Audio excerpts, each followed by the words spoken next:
Hello there, watching the press preview. A first look at what is on the front pages. Time then to see what's making the headlines.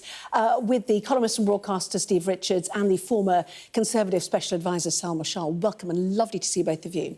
So as ever, let's check out the front pages, shall we? Starting with the Financial Times. An image of the bombing of Iran's state television headquarters is on the front of the FT. The paper saying the Israelis have claimed control of the skies above Tehran. The Guardian reports on the Israeli military's evacuation order for civilians in a large part of the Iranian capital. The Metro leads with grooming gang scandal and the Home Secretary's apology to victims after a damning report blamed authorities for turning a blind eye to sex crimes through fear of appearing racist. The Telegraph says the report warns asylum seekers and foreign nationals are involved in a significant proportion of live police investigations into child sex grooming gangs. The Eye's headline, a generation of girls let down by police, councils and MPs who ignored UK grooming gangs. It is also the Sun's main story, which says the rape victims were failed over race fears. It's also on the front of the Mail, which says finally the left-wing establishment accepts the truth. A grooming gang victim calls for every council and police force to be investigated. That is in the Express. And meantime, bookies say hosepipe bans are now a dead cert after Yorkshire was declared to be in drought, with other counties expected to follow. That is the lead story for The Star. Reservoir dregs their headline. So let's bring in Steve Richards and Salma Shah. We will get onto that very important grooming gang story, but it does appear that Israel is once again potentially facing Iranian assault. The Israeli Defense Forces suggesting they have identified missiles launched from Iran towards the territory of the State of Israel. So we watch and wait that, and therefore we'll start with that. Israel warns Iranians to flee. So this is after dramatic bombing of Tehran today, dramatically too on state television. Yes, as we'll see on the front pages, this is slightly sort of out of time and out of kilter with the news that's progressing, and particularly the G7, and I'm sure we'll talk about that later. But what you'll see from the front pages, particularly this one, is Israel already taking the momentum as far as the media is concerned, certainly. So claiming that it is controlling the air above Tehran. It is warning Iranians to flee. This is very much part of that campaign that is going to start to cause chaos when you are in combat and conflict like this. And certainly the Israelis being very much on the front foot as far as these strikes are concerned. And we'll move on to other front pages, but you will see lots of pictures similar to this one of Iranians struggling, moving out of Tehran and being impacted by these strikes. Yes, let's take a look at that really dramatic moment where the TV presenter in Tehran was speaking, and then this happened. Let's watch.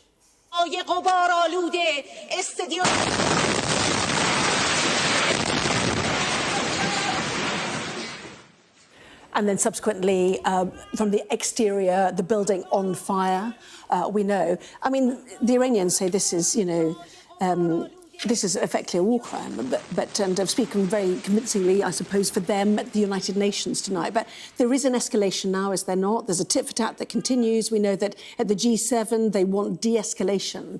Yeah. But also, they're fearful of what happens with the weaponisation of Iran's nuclear systems. Yeah, I mean, this is so layered. But it is interesting. So the front of the FT, I don't know if we can bring it up after The Guardian. So they have what seems like a definitive headline. Israel claims control over Tehran's skies. I think it will come up shortly. But then, there it is. Then underneath that, though, there are quite a few qualifications. So, key nuclear plant remains intact. Israelis have lost lives in retaliatory strikes. Trump urges return to the negotiating table.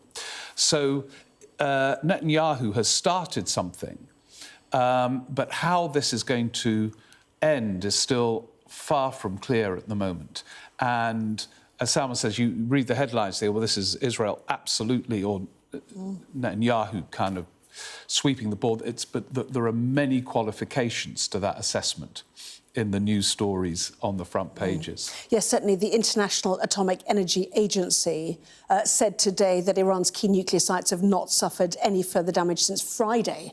So, the first day of Israel's attack on the country, although we know that energy infrastructure has been targeted and clearly state media as well. Yes. But there's the dramatic photograph, as you said, of the exterior of the state TV. They came back on air, of course, did they not? And then the salvo that now appears to be fired from Iran, drone and missiles, they suggested, towards Tel Aviv. We've got pictures of Tel Aviv skyline right now, and Haifa as well, this really important port city in the further north in Israel. So, this is the retaliatory action now from Iran. So what does the international community do now? At what point, do they try to persuade Iran to come back to the table in terms of its nuclear systems? Well, I think we've got to first go back and look at the fact that in the wider context, the US was trying to reignite a deal with Iran around its nuclear capability and limiting its ability to enrich uranium and therefore build a weapon system. And that has obviously been put on hold because of Israel's strikes.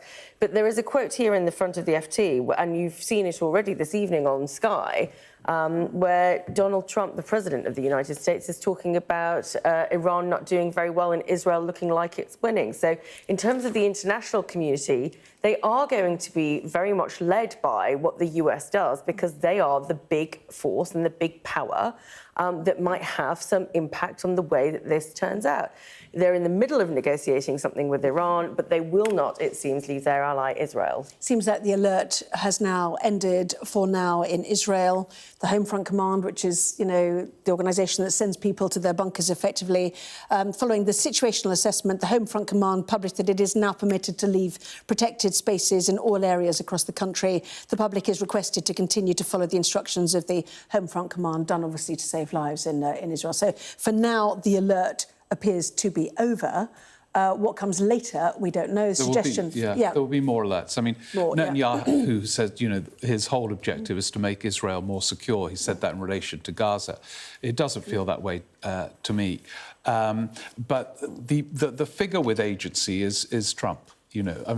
Britain and others can call for de-escalation every minute of every day in the G7, and those calls can be ignored.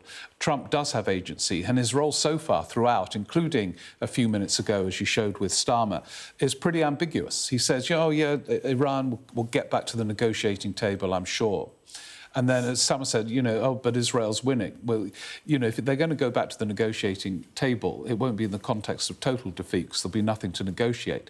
So Trump's position, as ever, is very slippery and hard to read, but he's the one with some agency over this. But other than that, I think Netanyahu will ignore other calls from Western leaders to de-escalate. Yeah, just a couple of breaking lines. The US Defence Secretary Pete Hegseth, over the weekend, directed the deployment of additional capabilities to the US CENTCOM, so no doubt bolstering. He says the additional deployments, apologies, it's just jumped because there's lots of lines coming in. Additional deployments are intended to enhance our defensive posture in the region. The Israeli military says, I've done that one, it says it's permitted to leave protected spaces nationwide. And there's lots of lines now dropping on this US-UK deal. So we saw the pictures in the last hour of Prime Minister Starmer, President Trump coming out, Trump dropping the papers. It is done, he said. What a picture it was. I mean, if that was ever kind of a symbol of what this relationship has turned into, that was it. So they come out. And what's interesting about these pictures as well, I mean, speaking as somebody who's been behind the scenes trying to set these types of shots up before for the world media, is that you try and control it as much as possible. So you wouldn't necessarily do it outside. You would have it set up with a table with some lovely flags, etc., etc. So this is something, to me, what this suggests is something hasty. To me, this suggests that the Brits are out there and they wanted some kind of deal, they wanted some kind of domestic announcement. And here you go, he opens the folder, and what happens? We see what a hasty deal that was. They haven't even pinned it. But if they get a still shot of that... Even the crews are laughing, aren't they? But anyway. You're going to have a picture now of the Prime Minister at Trump's feet. But this is a classic thing about pictures. If it all goes wrong and the trade deal in the end is insubstantial and weak, they'll keep on showing those shots as a symbol of it. If, and there's some reports that the tariffs have genuinely been reduced, and better news for the car industry and the aerospace industry for the United Kingdom. I mean, that is obviously good news, but is the small print? Well, the small print is on steel, for example. The question was whether British steel would still be subject to tariffs in future. Asked if steel tariffs would be set to 0% for the UK, the President replied, "We're going to let you have that information in a little while." Right, More drops from the White House, though. The US intends to create an annual quota of 100,000 vehicles for UK automotive imports at a 10% tariff rate. I think that was announced before, to be fair. UK committed to negotiate significantly preferential treatment outcomes on pharmaceuticals and the ingredients as well. The White House intends to construct a quota at most favoured nation rates for steel and aluminium articles and certain derivative steel and aluminium articles as well that are products of the UK, so that is significant. They will strengthen aerospace and aircraft manufacturing supply chains by establishing tariff-free bilateral trade in certain aerospace products. I mean, we're going sector by sector here, aren't we? As I click through all of them. Imports of automobiles within tariff rate quota that would otherwise be subject to 25% tariff shall instead be subject to a combined tariff of 10%. So that'd be above the 100,000. So that is significant. Yeah, that is significant and substantial. I mean, in that joint little thing they had after the document fell to the ground, Trump kept on saying how much he liked Starmer. It's you know, and they go, I like Britain and I like Starmer, and you know, he's done a fantastic job. Look, just in case you don't know, he's done a fantastic job. He said that about every British Prime Minister, including the Tory ones. I mean, be honest, this is slightly overselling it. But he also, when Macron was there, he said, I don't think your country knows what a great job you're doing. And it's part of his style. The issue is the substance, and we've only just seen these details, but it does seem in some cases the tariffs won't be as intimidating as they might have been. Yes. And maybe we need to look at the more detail. And this commitment to negotiate on other areas is a bit vague. We needed to make a dive for the papers on the floor before the PM did, I think, probably, didn't we? To read the small print. Exactly. Yeah. Lots more stuff to come, including the significant news today about grooming gangs betrayed by the state. That is the front of the Sun as a damning report on grooming gangs is published. Back in a moment.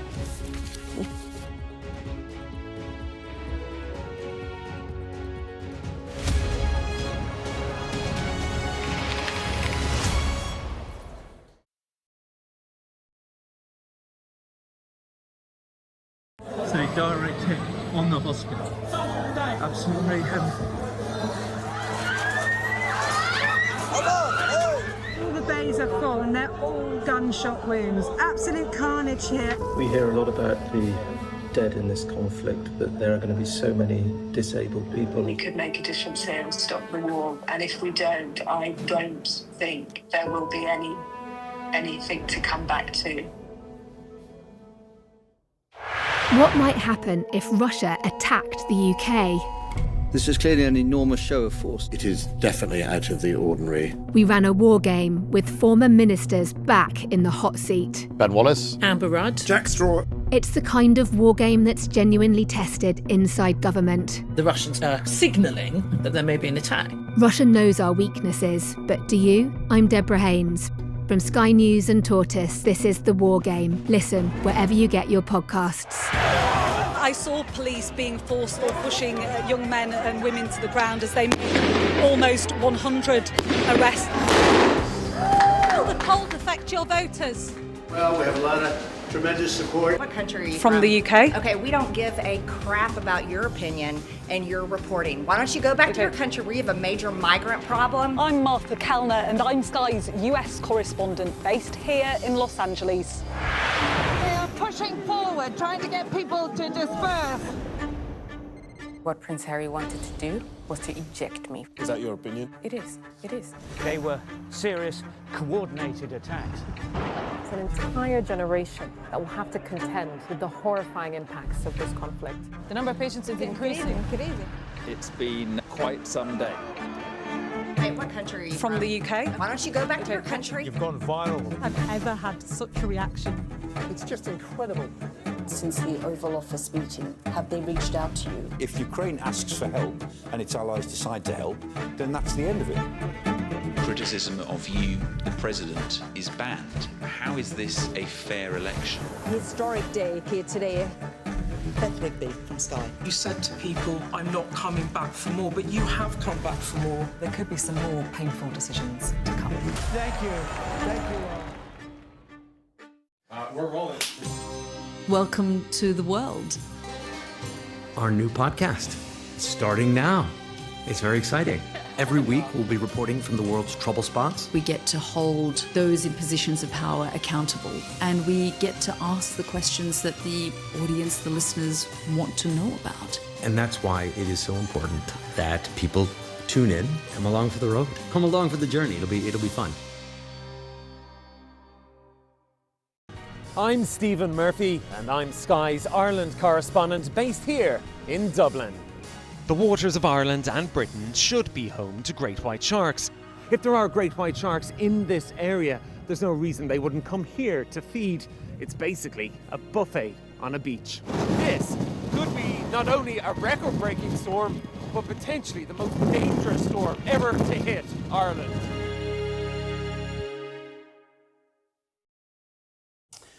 Well, welcome back. You are watching the press preview. With me once again, we have the columnist and broadcaster Steve Richards and the former Conservative Special Advisor Salma Shah. Welcome back to both of you. Steve, dramatic front page for The Sun, betrayed by the state. Remind us what this refers to and your thoughts on that front page. Well, the Casey report has come out and, in a way, in my view, kind of confirmed more or less what we knew already from the various other reports that have come out as well, where at every level, local council level, other agency level, and to some extent at national level, the issues of the grooming gangs have not been properly addressed. And that is true now. I think it was true yesterday, a year ago, and so on. The headline "Betrayed by the State" shows how high the stakes are. Because if voters lose trust in the state, everything breaks down. You've got the challenge of this government is to restore faith in the state. If they're going to improve the NHS, trains and all the rest of it, they have to restore faith in the state. And therefore they have to be seen to be doing something over this. And it is about issues of who was accountable at what point, who was responsible and didn't live up to their responsibilities. And in a way, it does need a kind of nationally coordinated inquiry. But there have been several already.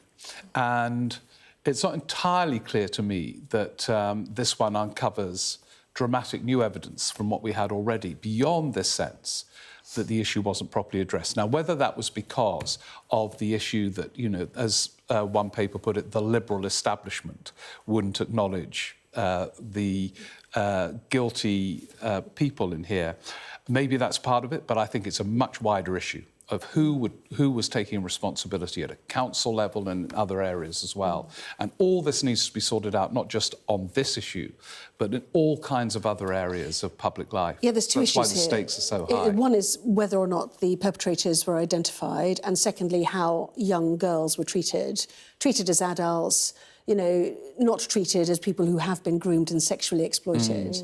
On the first one, is there a sense that society has been told to be colourblind, and this was part of the backwash of that? I mean, I know you think it's a complicated issue, and you also carried out a review of this nature when you were in the Home Office. Yes, when I was in the Home Office, my former boss, Sajid Javid, the then Home Secretary, commissioned a report around the ethnicity of perpetrators of grooming gangs. And I have never seen that report. I don't think that report was ever published. Subsequent Home Secretaries have not seen fit to bring that out. So I can't, speak to the details of it. But I think what is important is that you have a situation where, unless you are addressing it and you are talking about these things publicly, it festers as a sore, and it gives people opportunity to exploit it and say that you're hiding something. And you really do have to have sunlight as the disinfectant in this case. It might and the be. disinfectant is a national inquiry. It could be a national inquiry, but it is about the publication of any facts and evidence that we already have. Married to that, we do have to understand why actually these children were not treated as victims and were treated as complicit in their own abuse. Let's just show you the Daily Mail as well. Conspiracy of silence over race doomed thousands of girls to abuse. That conspiracy of silence, part of, as you say, what needs to be unearthed in this. Yeah. Steve, we've run out of time. Apologies. Oh, right. Steve, Okay. Selma, thank you. Our app gives you the very best of Sky News wherever you are. Breaking news, videos and analysis. Evidence of the crisis. Podcasts, watching us live. Live here from Washington. Wherever you get your podcast. All in one place. And all at just the touch of a screen. The Sky News app. Get the full story first.